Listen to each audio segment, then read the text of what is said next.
Hello, this is another Thursday, which means another edition of Your Image. This week, we are settling on an issue which you and I will have no choice but to engage with in normal democratic process. It is called legislative work and advocacy. What does populations have to do with it?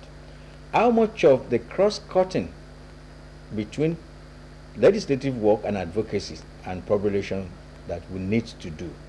Some would tell you that in any democracy, the vital organ is the legislature. It is the engine. It keeps the work of democracy going. It keeps the tenets alive, and it also ensures that laws that are meaningful and that will also be helpful to the society are made through the legislature. Well, what has been the experience in Nigeria? How can we improve on the performance of legislature? And there are bottlenecks which curtail effective performance in the last legislative experience. What are those things that we've seen that we assume that were done rightly? What are those things that we did see and we thought weren't too good in the last legislative experience? How can we improve and steady the democratic practice that we are going through? This will be the focus of discussion this week. And incidentally, I have on two legs on which the issue will rest on. First, the legal side of it, which will involve looking at not just the practice, looking at the legal aspect of it.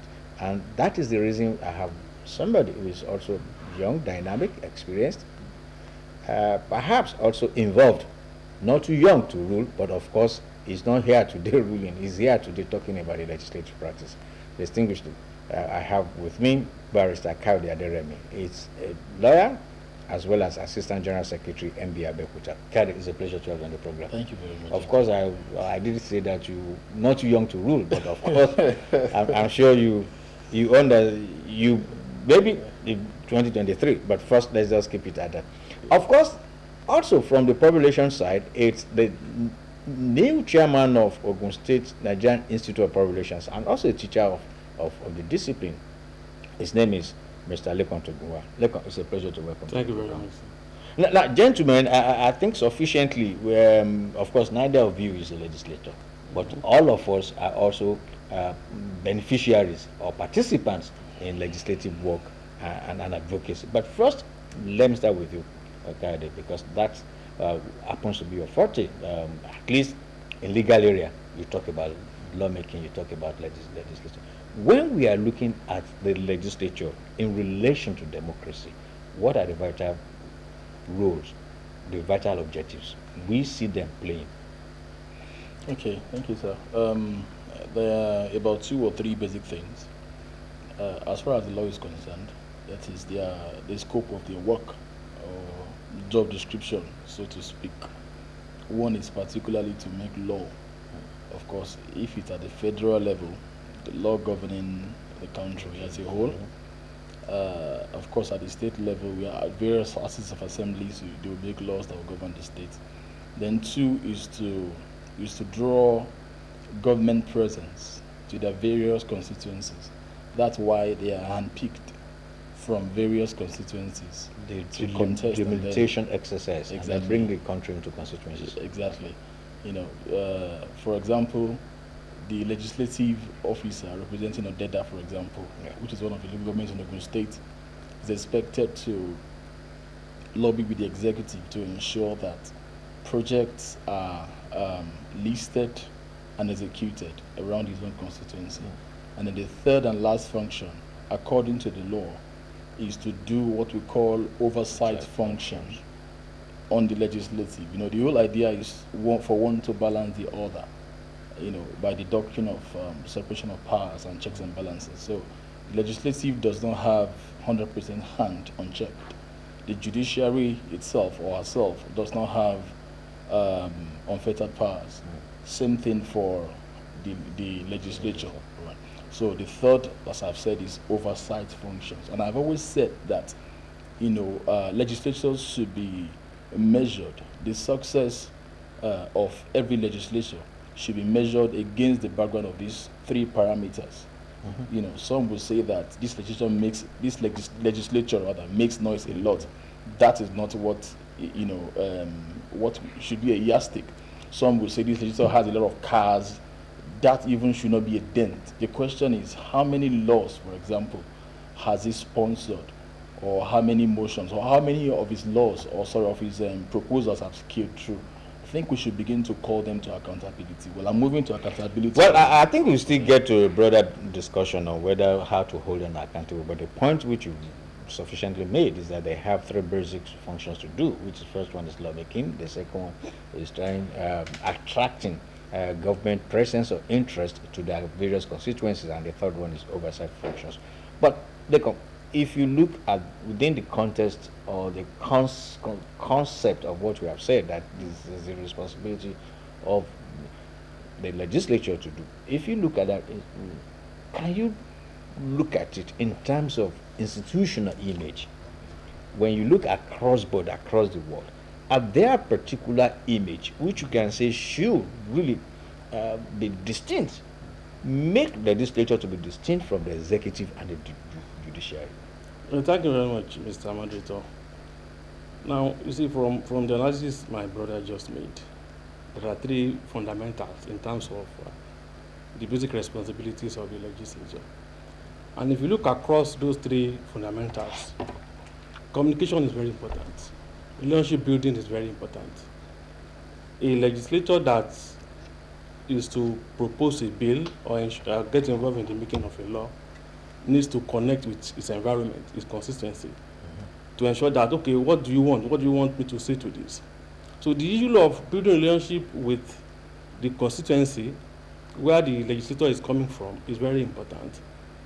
The building of relationship with co-legislators in the House is also very important. So in the course of doing that, also with what he said in terms of attracting government presence in this constituency, that is very important. How many of the projects are actually designed to meet with the expectations of the people of the constituency? Do we have projects that are just dropped there because it is what the government wants to do? Or do we have such a project idea emanating from the constituency members? That is, people that the legislature actually represent. So one thing I think that is central is relationship building, communication across all the three fundamentals, and that will make the work of the legislature to be outstanding, to be distinct. I still want to draw us back a bit to this issue of institutional image, because it's always key.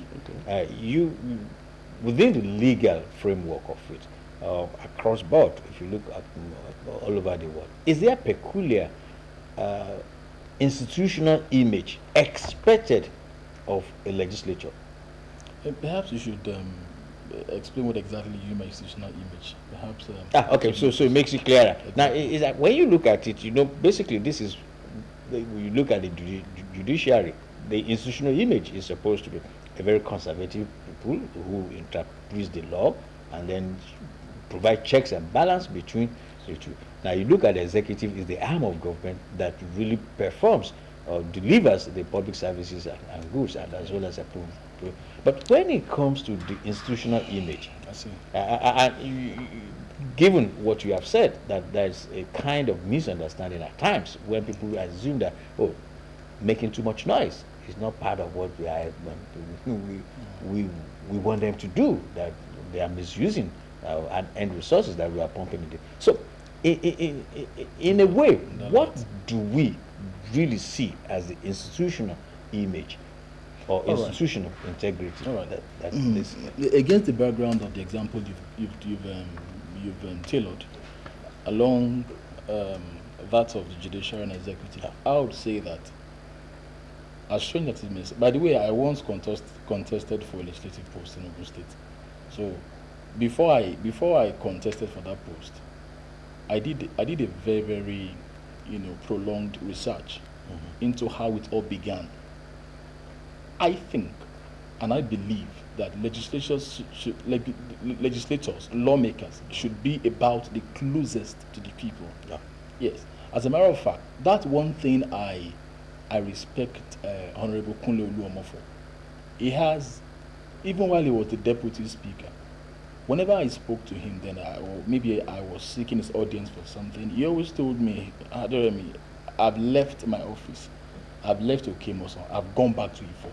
So he always ensured that, for example, he ensured he had an office, and he still has an office in Ifo. Is it not that personalizing it? But in terms of institution, yes, as a legislature. In fact, what I'm saying is that I'm personalizing it because that's what it ought to be. Yes, I've spoken to, while during my electioneering period, I asked my constituents, the member, people living in Odeda actually, have you ever met the person representing you before? 99%, I am not exaggerating, don't even know the person's name. They did not know. So how then does he or she understand your yearnings? How does he or she understand what you're going through? To now go to the assembly floor, to now begin to discuss laws that will benefit you. I don't know that you get my point. So there is a total disconnection. Unlike the judges. Judges can't just attend every parties. You hardly or rarely see them. When they come in, they just breeze out as soon as they breeze in. That's a different image. But when it comes to legislatures, as a matter of fact, they ought to be the closest. That is for example, we have the governor of Ogun State. We don't have the governor of Odeda. So the closest person, apart from the local government chairman and the councillors, is the lawmaker who should oversee for them and speak for them when the house comes together. So I cited Oluomo because he's like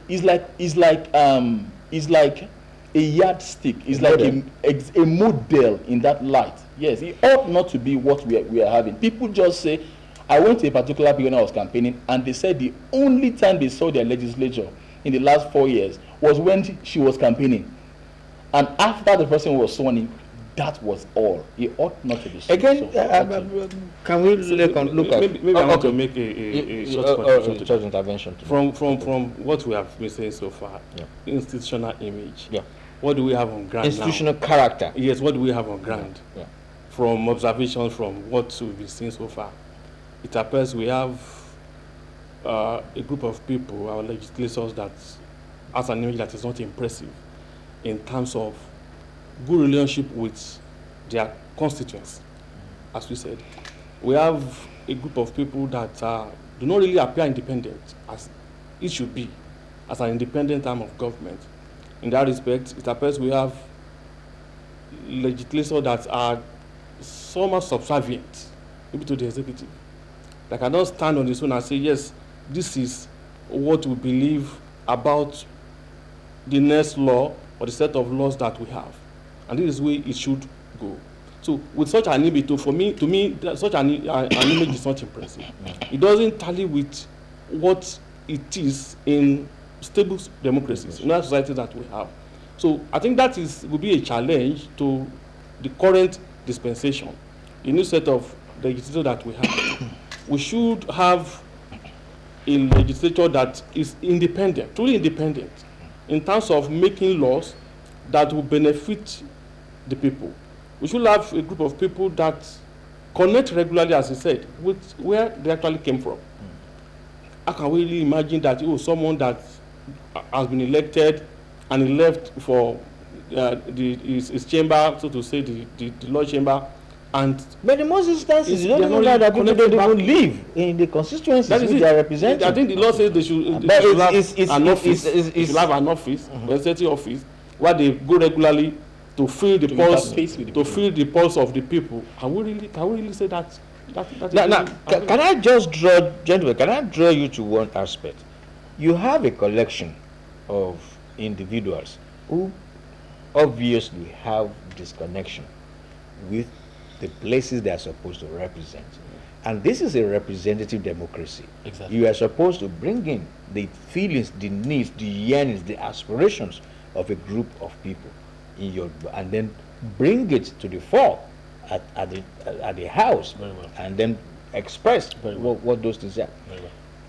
How, from population's point of view, how deep, what in terms of effects do you see the totality of these individual disconnections bringing, and then in terms of the performance of the legislature? Definitely, when you have a group of people, as we said, that are not really relating effectively with their constituents, then how can we say that we have laws made to serve those people. It means you have not actually felt their pulse to really know the type of or the quality of laws that are required to serve their interests. Very well.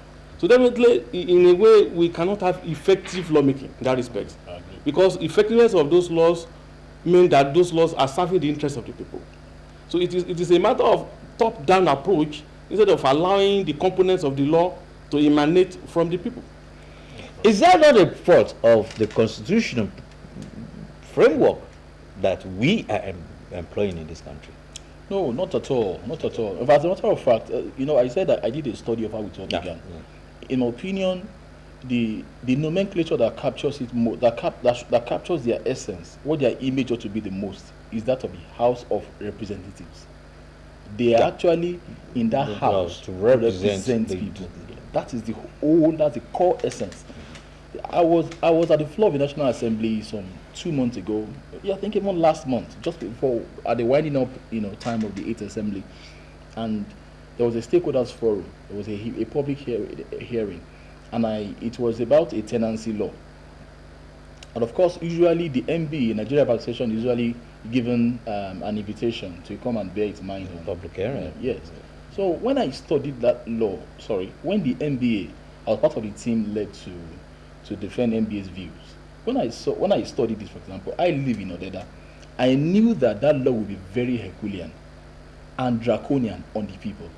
There is a massive disconnect. You could not handle that law and say this is for Ogun State indigents. And I went to the floor of the assembly and I began to marshal one by one by one. Thankfully, they had listening ears and they said this law can't be passed. It died there. All right. So I got a call from them really anyway that they want to revisit it, but they will factor in those things. If you heard those things in that law, you'll be shocked. It does not even appear that, to me, in my respective and humble opinion, that it can apply anywhere in Nigeria. Very, very out of touch. For example, a landlord will now go to prison for not issuing rent receipt to his tenants. So imagine if one now has been sentenced to prison, for example, for not issuing your tenant rent receipt. They now ask you, but Akileshi now, you just got from prison. I forgot to give my tenant receipt to.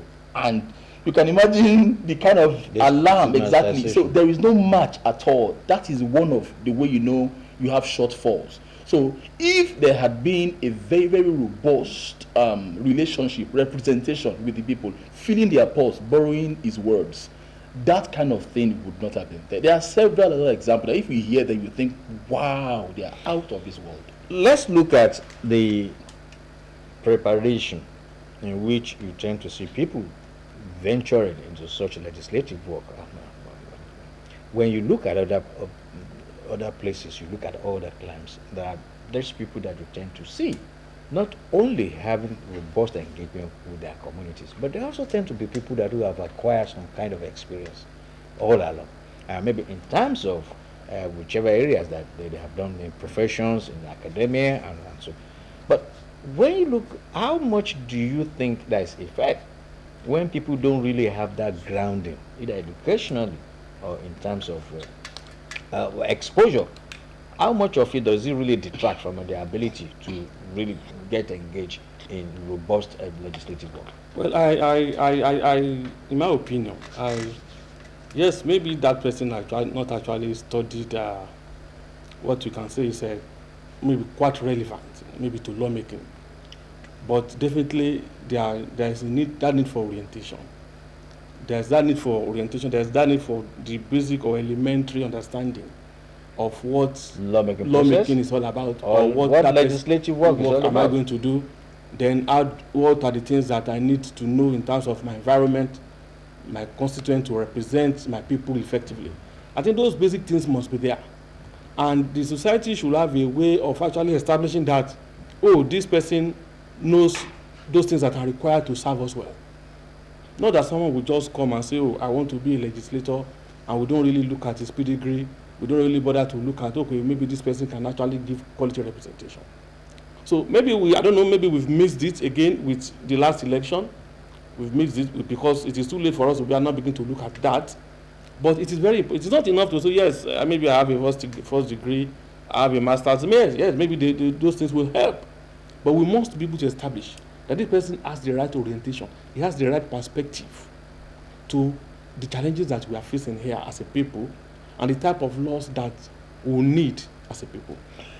When we talk in terms of ability to get a law that it's in consonance with the desire or with the needs of a community, does it rest squarely on the legal aspect, or there is other needs, like social needs, economic needs, that somebody has to have knowledge of and then pull everything together? No, for me, it's a little bit here and a little bit there. Yeah. It's a combination of everything. Everything, really. My plan, what I think, or what I would have done, for example, is to ensure, for instance, that there is a town hall in every ward where issues will be tackled, and then notes will be taken. Yes, there are 10 wards. If, for example, a particular government has 10 wards, they ought to be meeting in each of the wards at least maybe once a month or maybe quarterly, where you come and interface with them. So it doesn't have to be a legal thing or a social thing or an economic thing or health thing. It's a combination of all. So stakeholders come and discuss.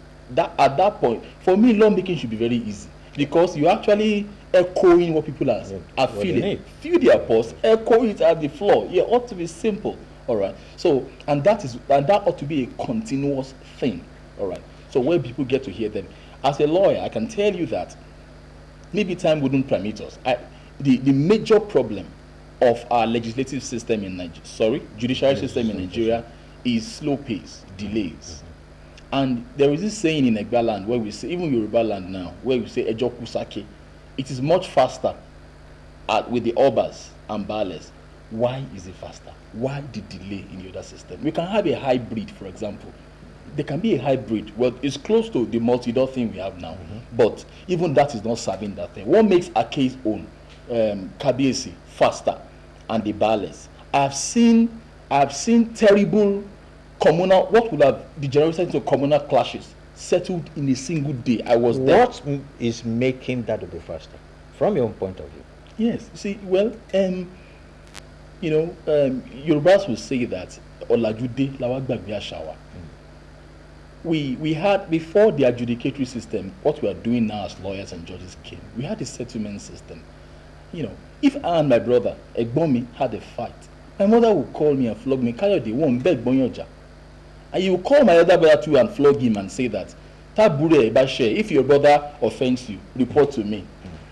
We have both felt bad that mommy has beaten us. She will now call us again and say, next time, you report your brother to me. I'm not too sure, Kayode, that a number of lawyers will agree with you, because that will be redefining the whole judicial process. If that is what is working for us, why not? Also redefining the curriculum, the entire jurisprudence of Nigeria. Beautiful. That's what we want to do. Is if that is going to really work for us, why not? Then we should. Again, what you are saying is a radical reform. Yes, but I can't begin to look at it. But we simply can't even exhaust it. So next week we will be continuing the conversation. We'll be looking at how can we really speed up the process of improving our legislative work and advocacy in this country, especially when we have to relate meaningfully with our constituents. I think that's the key issue. How do we draw them out, and how do we now deliver to them the dividends of what they have sent us to different legislative houses to do? Well, let me thank Barrister Kayode Aderemi for this week. Kayode, thank you for coming. Thank you very much. And then the chairman of NIPR, Mr. Tobunwa, thank you for coming. Thank you for having me. This is the way it's going to be. Next week, another edition of Image will be back. Thank you for watching.